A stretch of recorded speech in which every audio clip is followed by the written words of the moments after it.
You're listening to the Joyful Practice for Women Lawyers podcast, episode number 91. Welcome to the Joyful Practice for Women Lawyers podcast. I'm your host, Paula Price, lawyer turned certified executive coach. This podcast was created to empower women lawyers just like you to create a life and practice you love. Join me every week for a break from the hustle so we can focus on you, what you truly want, and how you can create it. If you're over the overwhelm, done with putting out fires, and ready to redefine success on your own terms, you're in the right place. Ready for today's episode? Let's dive in. Hello, my friend. Welcome back to the podcast. It's Paula here, and I'm so pleased to have you here with me this week. If you are new to the podcast, welcome. You are in for a treat. This week's episode and next week's episode are both devoted to providing a resource for those of you, for lawyers who are trained outside of Canada, who want to learn how and what the process is like to come and practice as a Canadian lawyer. And this is a very special podcast. I think it is a much needed resource. There are so many lawyers in Canada, internationally trained lawyers, who are navigating the system. And I wanted to be able to bring speakers to you who had expertise in this area, who could help you foresee what some of the challenges might be, help support you, and show you what some of the resources are that are available to you. So I've invited three incredible guests, Yanique Russell, Siobhan Lennox, and Gina Alexandris. You are going to meet them in just a moment. When I turn over to the recording, you'll learn all about them and their backgrounds. And most of all, I just would love for this to be a resource that is helpful to you, that helps you feel supported, one that you can learn from, and one that you can share with any of your friends or colleagues who are going through this process. So without further ado, I'm going to turn us over to part one of this two-part series. I very much look forward to sharing this interview with you and to sharing the second part of this interview with you next week, and hope you enjoy it as much as I enjoyed recording this episode. Thank you so much. Hi, everybody. Welcome back to the podcast. It's Paula here, and I'm delighted to have you here with me this week. This week, we've got a panel of three amazing guests who are going to be walking us through the process, sharing all the information you need to know if you are a student or lawyer who is thinking about qualifying in Canada. So we're going to introduce ourselves to our speakers. We have Yanique Russell, Siobhan Lennox, and Gina Alexandris. Each of them has a unique perspective on the topic of internationally trained lawyers in Canada. I'm going to introduce each of them, and then we're going to jump into a number of questions to talk about some of the main issues, some of the main challenges, and some of the resources that are available to anyone who is thinking about practicing law in Canada. So starting with you, Yanique. Yanique, you are a lawyer in Toronto. You came to Canada from Jamaica. You have a wonderful story. You are now a lawyer with your own practice. You're an entrepreneur. You have college pass recruitment, and you have a family. And Yanique, we would love to hear from you. Please introduce yourself to everyone who has joined us here today. Thank you, Paula. Truly a pleasure to be here this afternoon. Well, I'm an internationally qualified lawyer, and I migrated from Jamaica to Canada in 2018. Because I did the LLB with the University of London, and I did that via distance learning, I had an additional hurdle to cross. So not only was I assigned NCA courses, I also had to attend law school in person. And that law school in-person attendance had to be for 2 years. So I completed 2 LLMs with Osgood to complete those requirements in 2019 and 2020. And now I'm licensed to practice in Ontario. I own and operate my own immigration law firm here in Toronto. And I also own and operate a recruitment company, College Pass Recruitment, where I take international students and temporary foreign workers into Canada. Beautiful. Thank you so much, Yanique. Such a pleasure to have you here, and can't wait to go deeper into this interview. Siobhan Lennox, we would love to hear from you next. For anybody who doesn't know Siobhan is a lawyer. I was just talking about how the first time I met Siobhan, it was here in Vancouver. We were attending a Women Lawyers Forum event. There was a lot of rain. And after the event, she and I spent about 30 minutes to maybe an hour standing on a rainy street corner. I think I had an umbrella. And we were just talking about her journey as an internationally trained lawyer who was practicing in Canada and some of the initiatives that she was involved in, notably at the time, founding the BC chapter of Global Lawyers of Canada. So as I understand it, Siobhan is currently practicing in the UK, but she's coming back to Canada. And even as we speak, we are recording, she is in Vancouver. So Siobhan, would love to hear more about you. Please introduce yourself. Thanks, Paula, and thanks everyone else for listening today. So I'm originally from the UK. I completed the GDL and then the LPC and then was called to the England and Wales Bar in 2009. Gosh, I feel like that's a really long time ago when you put it like that. And then, of course, graduating into a recession, I didn't really know what I should do. They weren't hiring junior corporate lawyers. In fact, they were trying to lay junior corporate lawyers off left, right, and centre back in those days. They weren't really recession-proof law firms back then, and they've changed that around with their model of how they hire people. But, this is quite a while ago now. So I came to Canada on a working holiday visa and fell in love with Canada, and through a long-winded process, ended up getting my permanent residency and ended up requalifying, going through the NCA process. And because I was called to the bar in England and Wales, but because I'd done the GDL route and not a full LLB route, I was tasked with having to do 7 NCA requirements at that point. Because at that point, we didn't have to do the ethics requirement. So it would have been 8 if you'd fast forwarded to the current requirements. So I opted to do the self-study route, and then ended up getting some help from Osgood and doing one of their online NCA prep courses that they offered in those days. I'm sure they still have something, but it's changed the way it's done.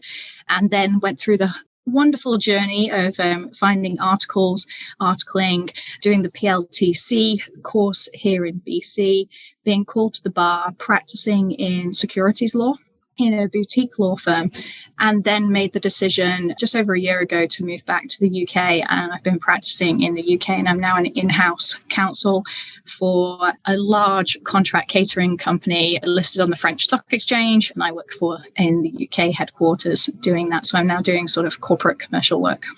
Beautiful. Thank you so much, Siobhan. So interesting too, just hearing your story and hearing Yanique's story. And already I can see the differences, right? The different paths and all the different pieces that you're needing to fit together depending on where you're coming from originally. So thank you so much. Gina, we would love to hear from you. Gina, you were on the podcast a few weeks ago. You are also in Toronto, and you have had lots of experience in sort of the institutional side of things in terms of creating programs to help assist internationally trained lawyers move to Canada. Now you are working independently as a coach, as a speaker, and I see on LinkedIn, and I understand that you continue to provide support to internationally trained lawyers. Welcome to today's podcast. We would love for you to introduce yourself and tell us all about your work that you're doing.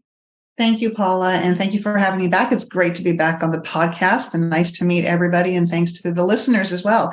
I'm going to try and summarize, Siobhan, when you commented on the length of your career. I'm going to summarize very briefly so we can get to the heart of the conversation today. Part of my passion and interest in working with internationally trained lawyers and law students is because I'm a first-generation student. I'm a child of immigrants, and that has had an imprint and impact on me throughout my career. My dad had a grade 3 education, mom a grade 5 education. They knew nothing when they came here. They toiled really, really hard to ensure that my sister and I could do what we needed to do and what we wanted to do. And so fast forward when I went to law school, deciding to become a lawyer, that had quite an impact on me in terms of my experience as a child of immigrants. Fast forward, though, I practiced law for 4 years, and then I moved to Osgood to first start the career services office at Osgood and then to be assistant dean. And in those years, I would work with internationally trained lawyers who at that time, the only option available was the self-study through the NCA or to take the LLB, as it was then called, JD now, from the start. Very, very few spots at Canadian law schools to do some courses towards the MBA. So a different process that was available. But what we recognized was that there was a huge gap. There was a huge gap for a large number of students who were coming in with qualifications and training elsewhere, or for Canadian students who had gone abroad and then returned, and there was a gap in terms of how they could then move on with the next step. So the University of Toronto actually got funded to start the very first bridging program, the Internationally Trained Lawyers Program, and I moved over there to start that. And it was that interaction that I think that really, while I knew there'd been a gap, the work with fantastic individuals who, apart from having the immigration experience to deal with, also were dealing with the accreditation and licensing experience, really opened my eyes to some of the challenges and some of the joys that come with this process. And so through my next role after that at my subsequent role with the then Ryerson, now Toronto Metropolitan University, working with the law practice program, a number of our students were internationally educated and trained.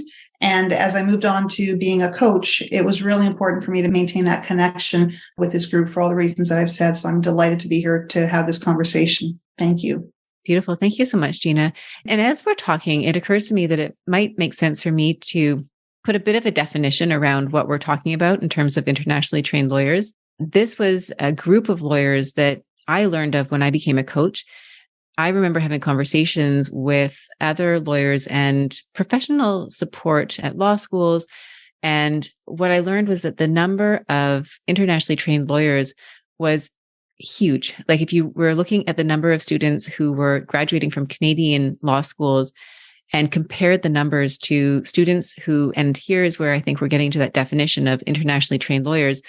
My understanding is that an internationally trained lawyer is somebody who has qualified or they have done their legal education outside of Canada. They may or may not have practiced in that jurisdiction, wherever they learned and studied, or outside of Canada. And then they come to Canada with their law degree and or experience as a lawyer. And then they need to go through the process of becoming a lawyer in Canada, which usually involves an articling period and then getting licensed and called to the bar. So that is my understanding. And just to make sure that we're all on the same page, is that what everybody else understands to be the case for what we're talking about, internationally trained lawyer? Siobhan? There's one more step that they have to do, is that when they come over, their credentials are assessed by the NCA accrediting body, which is part of the Federation of Law Societies. So that's an organization which represents all of the law societies across Canada.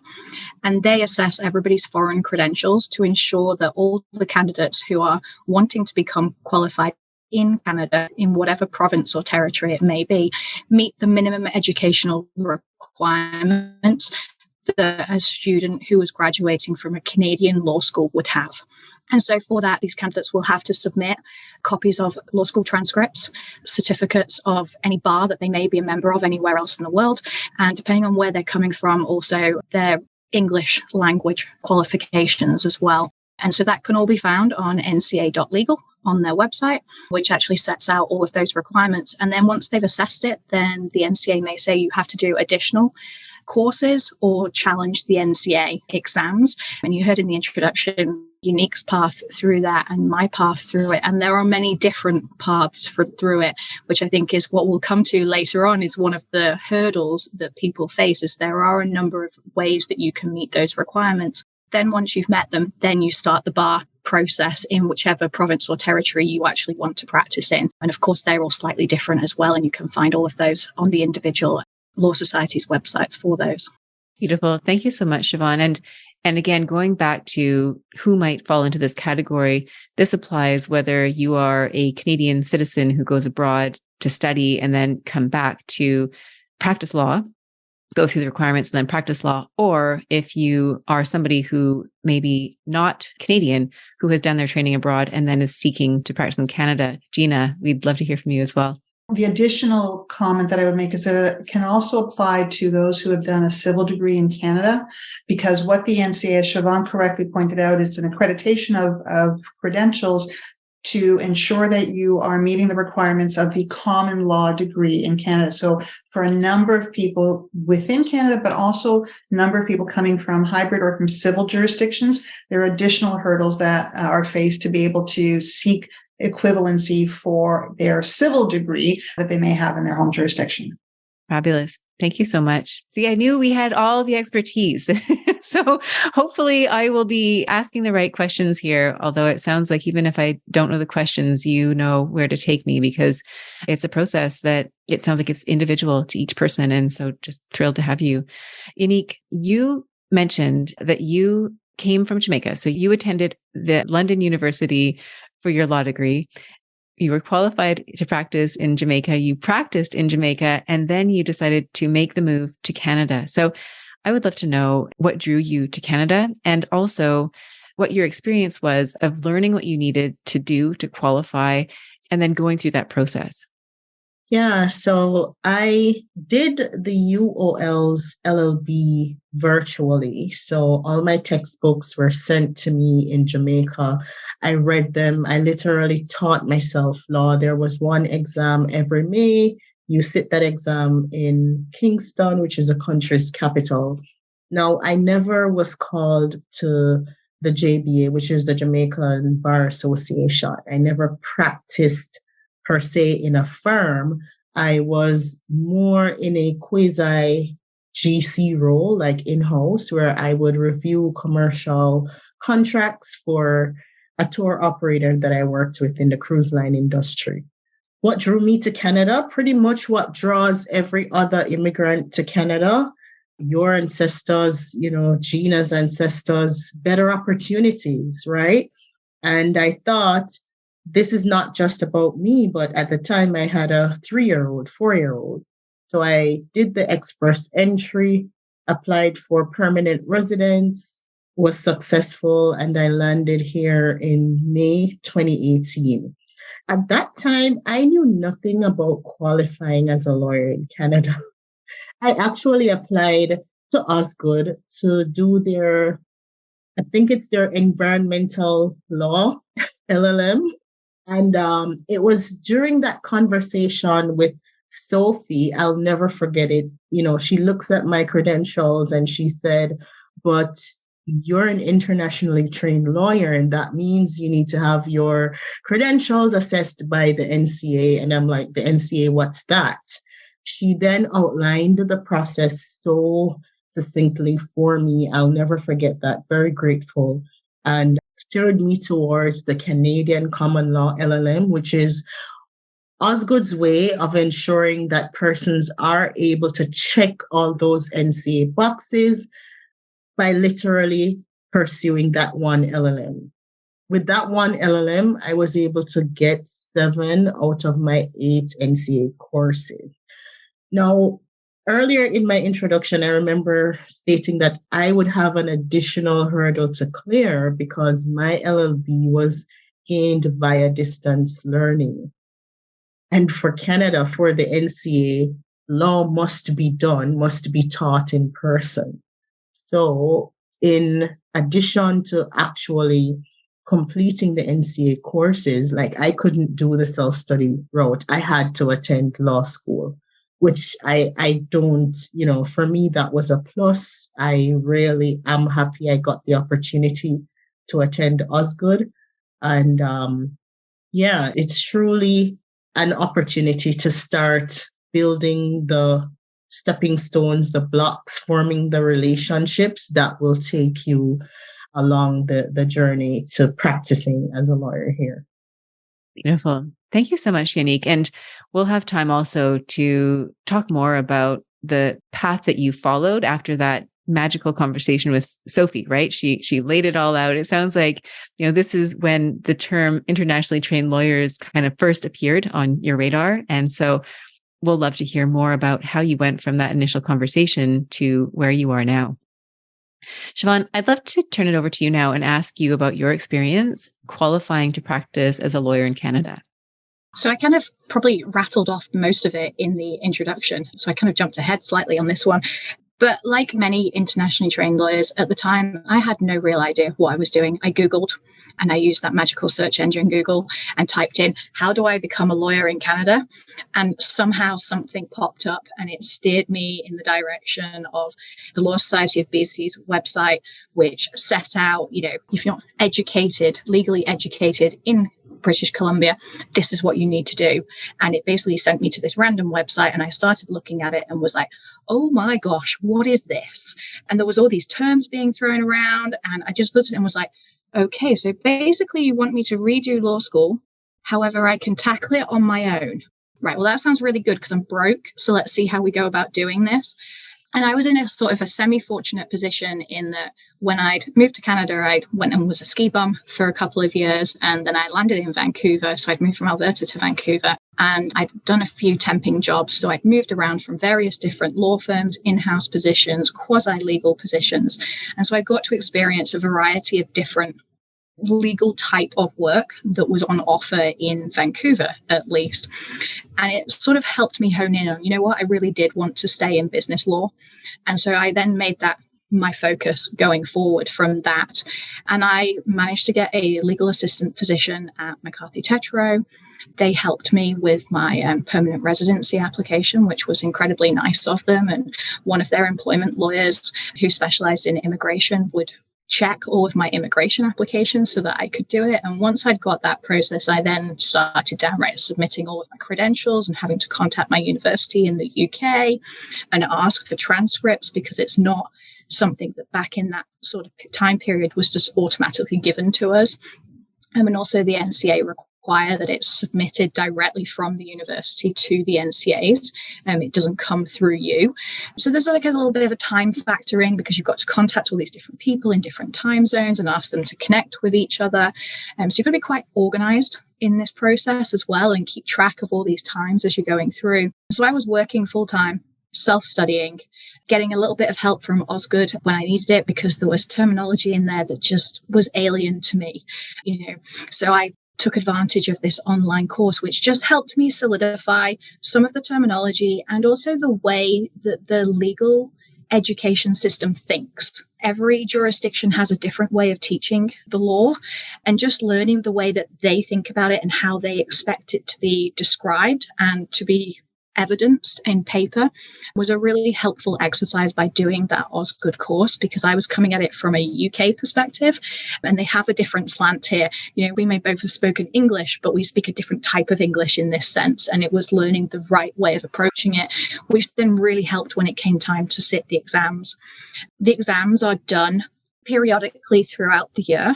They're on a rolling basis. There's a calendar on the NCA website. You have to sign up to those by a certain date. Then you have to sit them on a certain date.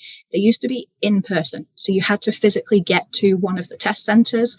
I guess one of the sort of advantages that's come out of the last few years is that you can now take them online, which makes it much more flexible. You don't have to fly to Canada if you're taking the NCAs before you actually land in Canada, which you can do. So for those students or for those candidates who are thinking about moving to Canada or are thinking of returning to Canada or are based in Quebec, for example, in the civil jurisdiction, you can take those NCA exam requirements before you arrive. You don't have to be here to do it, which then helps in terms of your planning process going forwards. Because I was working in the legal industry in Vancouver, I was doing a lot of networking. So I had a law firm to my advantage. So I spoke to everybody from partner all the way down to summer students. And I was asking for their, what was your experience like? What have you learned along the way? Do you have any tips or advice for me? This is the area of law I think I want to practice in. I was working in tax and securities law. And so they then really kindly connected me with people at other law firms in quasi-legal positions. And then I started to build my network from that. I joined the Canadian Bar Association, the BC branch. I started attending all of their lunchtime seminars that they had. As a student, you get a really cheap price. It used to be about $20 a year to join or something. It's probably a little bit more than that now, because we're talking, 10 years ago. So I'm sure inflation has made it slightly more expensive, but it was very, very reasonable. And I got to go to lunchtime, lunch and learns, meet all sorts of lawyers across Vancouver and hear about actual current trends in the legal market and hot topics, which then became quite important for later on for once I'd finished the NCA requirements, because then you're getting to interview phase. And so having attended those sessions, having met those people, it then helped me in the next stage. But I was doing that whilst doing the exams. So I wasn't thinking about it in a siloed stage. I was thinking about the whole process and how I could overlap the various steps. And through that, I joined the Vancouver Board of Trade. I joined their peer mentorship program and met people from all sorts of different industries. And one of the people who I met through that, he introduced me to his company's law firm. And I ultimately ended up articling with them and then qualifying as a lawyer and working with them until I returned to the UK several years later. And so there's no one correct path, but it is thinking about the path that you need to take and thinking about all the various steps and how can you model them almost together so that you're seeing your end goal. Thank you so much, Siobhan. I think that's such a helpful description of so many different pieces of your journey, piecing together the basic requirements. What do you actually need to do to qualify? Looking at how you used your legal training in the UK to find positions in Canada that put you in the environment, in law firm environments where you had access to, as you mentioned, from the senior partners to the summer students, to gain that information, being really proactive about joining the CBA, attending the lunches, getting to know people so that when you were ready to find a position, you had a network from which you could draw. So I think all of these are such excellent suggestions and ideas for anybody who's thinking about what this process is going to look like and how they can set themselves up at each step along the way. I love what you said about not necessarily waiting, right? So it isn't, okay, I'm going to do this and then I'll start to network. It's, I'll do the networking now while I'm doing these other things. That's such a huge part, especially when you're looking to integrate into an environment where this may be new to you, right? If you're new to Canada, you're reestablishing your network basically from scratch. So I think that's really helpful to describe how you approached the situation. Gina, I would love to hear from you now. And you approached the question from a different perspective, again, having had the experience that you had working more on the institutional side. And you also have, of course, the experience coaching individuals through the process. So from your experience, I would love to hear what some of the challenges are that you have seen among internationally trained lawyers who are seeking to first qualify and then work in Canada. There's so much to say here, and I want to leave a lot for Yanique and for Siobhan to say, but I'm going to focus on maybe 3 points in the time that I have. So one that I saw over and over and over and over again was that of isolation. And while there are so many different opportunities right now to join LLMs or to join programs or to join other things that we'll talk about, until and unless somebody was aware of them, oftentimes they feel like they're on their own. There's nobody else that's doing this. And that's one of the reasons why I really welcome this session and others like it, because it reminds people and informs people that they don't have to do this on their own. There are Sophies and there are others around. There are now Yaniques and Siobhans and Gina and Paula's around, and so many others who can give them information and sort of that help them craft a possible game plan to get through it. And then there's a really beautiful network of internationally trained lawyers, past and current, with whom they could engage with to help them from that feeling of isolation. But that was a huge issue that I saw and continue to see until that moment when somebody's brought into the information. So I wanted to sort of say nobody out there needs to be alone as they're going through this process. The other part, and to some degree, Siobhan has indicated a little bit of this, it's that mindset of preparation. And Yanique, I love the fact that you came sort of without a plan and without information, but then you got started and then you knew what to look for. And part of that planning, once you figure out where to Google or where to look, and I think we're going to be providing some links afterwards as well that are available as starting points, starting to have that preparation. So what are the things that you have to prepare for? Some of the things that I talk about when I speak with an internationally trained lawyer or student is the preparation emotionally, physically, and financially. It's a long process. So you've got to be ready for that time. People want to rush through it. And you know, a common saying in our programs over the years has been, this is a marathon, not a race. And so you've got to be able to take it for the long run while it's in there. And people need to be able to prepare for that on a variety of basis. I say financially because I think it was Siobhan who mentioned it. There are so many things that you know, at the starting point, you've already got debts and expenses that you are coming to the programs with or coming to the state with. And then there's other things that you have to deal with. And if you're a recent immigrant to Canada or returning from somewhere else, those costs can escalate. And then all of a sudden you've got NCA exams, you've got potential LLMs to do, potentially doing the JD all over again. You've got then, once you've got the accreditation, then there's the next phase of licensing. And there's two very distinct phases, the accreditation, the licensing, and then being able to practice in the law.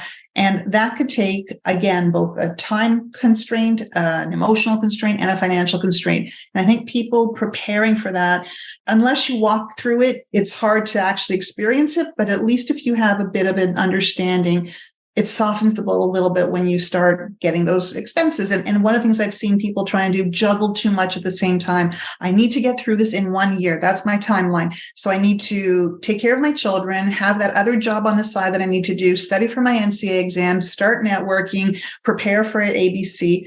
That can be overwhelming. And just being able to sort of sometimes realize it may be 2 years or maybe a 3-year window. And that's okay. There's no, I think it was Siobhan that said, there's no single timeline that's correct for everybody.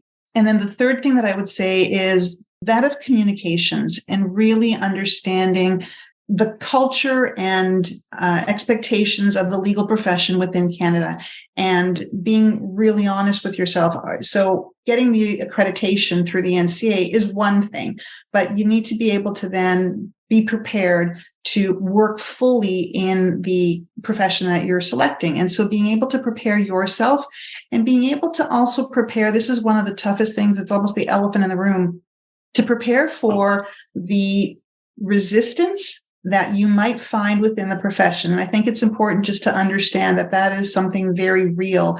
I have talked with many well-meaning professionals, but because they've taken the quote unquote traditional route, have gone the Canadian LLB route, they don't know or care to know anything else about how other people get to this stage. And they may make certain assumptions, incorrect assumptions, or have certain biases against people who have gone through this process. And I've often said with ITLs, you need to be prepared. Just know that that exists. Know that it doesn't always come up. But if it does come up, have yourself prepared to be able to say, this is my experience. This is what I'm really great at. This is where the strengths discussion has to come up, and that confidence and that network of people. So you're not isolated, to remind you, you've done a lot beforehand and you're going to continue doing a lot, so that those naysayers don't need to bring you down all the time. But I think it's important just to at least know that that's there. At least Yanique and Siobhan, I don't know if that's been your experience or not, but I just wanted to put that on the table. I love it. For the benefit of everyone who has joined us to listen, as Gina was talking, Yanique and Siobhan were nodding their heads quite enthusiastically at various points when Gina was just speaking, talking about community, talking about that preparation, right? When you said you need to be prepared physically, emotionally, and financially, and to look at this as not something that you're going to necessarily wrap up in a few months or a year, that this is a process that you're committing to for potentially a number of years. And finally, that last mention, right, about how you're going to be received within the legal community. And that, I think, is one of the biggest, I mean, from the outsider looking in, that seems to me to be one of the biggest challenges, where Canadian law schools are designed. There's a lockstep system. There's a big program that basically facilitates students coming out of schools to find jobs at law firms and in government and other institutions that collaborate with the universities to bring the students into the workforce. And if you're coming from the NCA process, where, as we're seeing, different jurisdictions have different kind of expectations and rules. Everyone's coming at it with a different background in terms of qualifications. There's no single process that streamlines that for you. And so you really are carving out your own path, choosing your own adventure, and that can be challenging. So I appreciate you, Gina, summarizing some of the key challenges as you've described them. And I think giving that heads up to anybody who's listening right now, who's thinking about the process, it's that check-in, right? Okay, here's some of the challenges that I'm potentially facing, and how do I want to go about approaching them? So I think it's really helpful. Thank you. Yanique, turning back to you and on the topic of some of the challenges that a lawyer can experience when they decide that they're going to come to Canada, that they're going to qualify, that they're going to practice in Canada. I'd love to hear from you some of the challenges that you experienced once you started down that path and how you overcame them. Yeah, thank you, Paula. So one of the first things you need to do where you are unaware of a process, but you need to become aware of it is to speak with people who have already experienced, have already gone that journey. And Siobhan could tell you, I bugged her so many times. Paul, I reached out to you so many times. Gina, had I known you, I promise, you would have received a ton of emails from me as well. So one of my biggest hurdles was being new to Canada. So I'm first generation lawyer. Like there's no one that I could speak with. Okay. Let alone a Canadian here who understands the process. And so one way to overcome that hurdle was shaking off being shy or, stepping out to attend these events or sign up for the GLC had a lot of Zoom sessions. Paula, your up-level lawyer coaching sessions allowed me to understand even before actually experiencing what partners in a law firm would expect of me being an articling student, for example. I could see through your mind based on your course that you designed. So my first advice is connect with people who have gone the journey or ensure that you are seeking out resources that will give you, put you a step ahead of the rest. Like you need to be setting yourself up for success. And it's not going to be sitting back. It's going to take a positive step in the direction that you want to go. Personally, because I had that 2-year requirement and I like going to it because there are a lot of University of London grads that do come into Canada. And started 2020 to do my second LLM, but then COVID hit. And that meant I had to now do online courses. But here's the thing, I have to attend law school in person.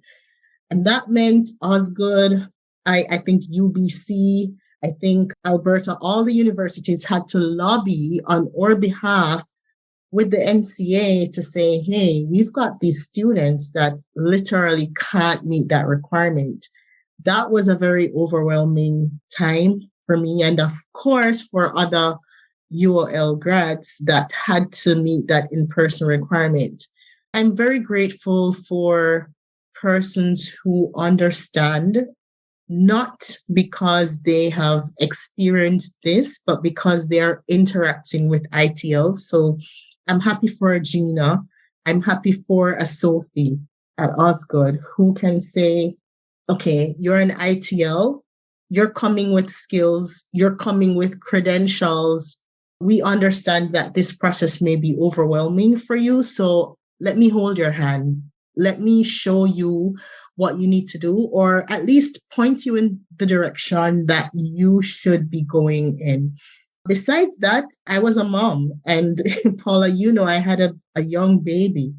And it was just my husband and I. So that can be overwhelming. So for persons who are migrating with their entire family, ensure that you are trying to set up like a schedule for studying.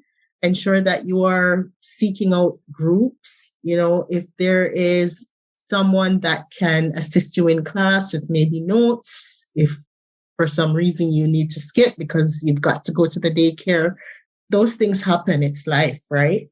Make sure you are networking, you're forming the connections because these relationships transcend beyond the lawyer licensing process. These colleagues will be who you're working with in the long run. Okay, so those are some of the hurdles that you may have to face, but rest assured that you can overcome. I love it, Yanique. And your tenacity is just so palpable. I'm in admiration of all of it, the process that you have gone through, the desire and the tenacity is the word that comes to mind to go through it, especially when you had, as you said, you had a baby, you had initially a 3-year-old, but she was getting older through this process. And to be juggling all those balls, to be juggling the process, all with that vision of becoming qualified, of working in Canada, it just shows me how important it is. And I love what you said too about creating it, right? Looking at where you want to go and being proactive about developing those relationships, about getting that information that you need and then taking the steps that you need, shaking off the shy. I think that's what you said.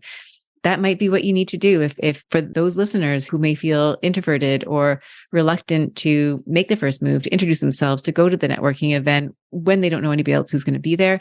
It really is stepping out of your comfort zone sometimes and just reaching out and forming those connections, because those connections may lead to other connections. It's that formation of the friendships and the network, all of which will support you through this process. If you enjoyed today's show and don't want to miss an episode, subscribe and follow the show wherever you listen to your podcasts. If you haven't already, please leave a rating and review. Your feedback will help me create a podcast that's tailored to your needs and goes straight to the heart of what matters to you. For instructions on how to subscribe, rate, and review the podcast, visit www.thejoyfulpractice.com/podcast launch. See you next time. Thank you for listening to this episode of the Joyful Practice for Women Lawyers podcast. If you want more information, visit www.thejoyfulpractice.com. See you next week.